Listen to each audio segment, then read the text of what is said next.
Hello everyone and welcome to math class. In today's video, we have a new topic.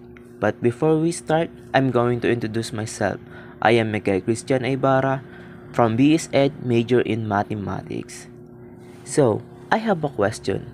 Have you ever wondered how we can predict something without actually reaching it? That's exactly what we're going to explore today. Limits in mathematics and how they apply to real life. And guess what? Limit is everywhere. So without further ado, let's go!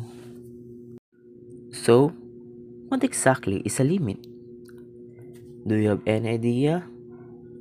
Based on my research, a limit is a way to describe what happens to a function as it gets closer and closer to a certain value. Think of it like this. Imagine you are hungry and you want some burger. So, you walk towards a burger store.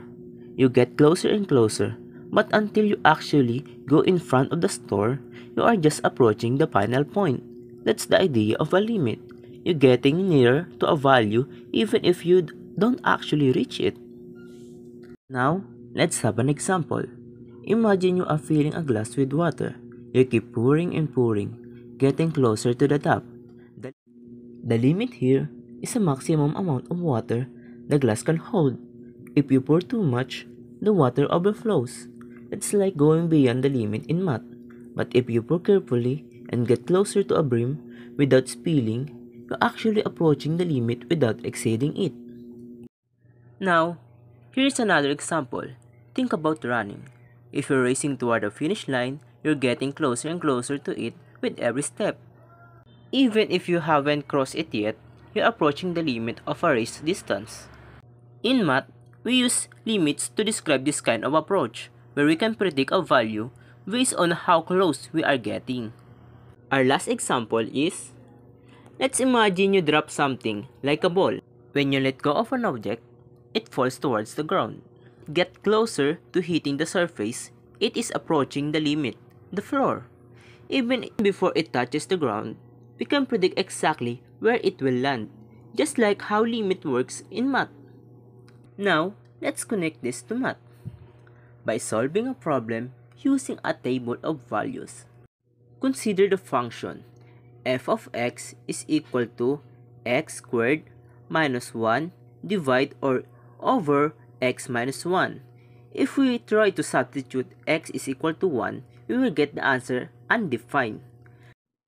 But we can analyze this limit by looking at the values of x that are close to 1.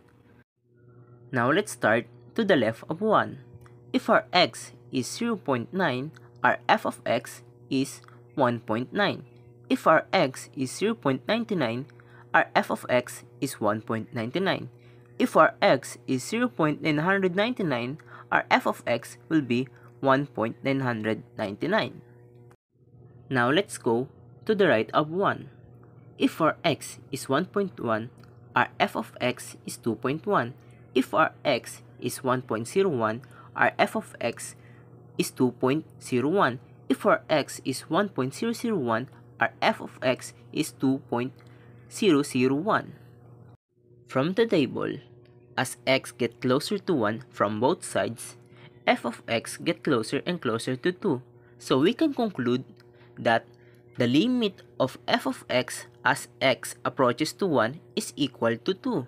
This means that even though x is equal to 1 gives an undefined result, we can predict the function behavior using limits, just like how we predict what happens when pouring water, running, or dropping a ball. Limits are everywhere. Think about pouring water into a glass but not overflowing, running toward a finish line but not crossing it yet, dropping something and watching it get closer to the ground before landing. These are all real-life ways to understand limits. They help us predict values and describe things that are getting closer and closer to a point. And that's it. Limits help us understand how things behave when they get close to a certain point, even if they never quite reach it. I hope this made sense and helped you see math in a fun, everyday way. If you enjoyed this, don't forget to like, comment, and subscribe for more math lessons. Thank you for watching, and I see you in the next video.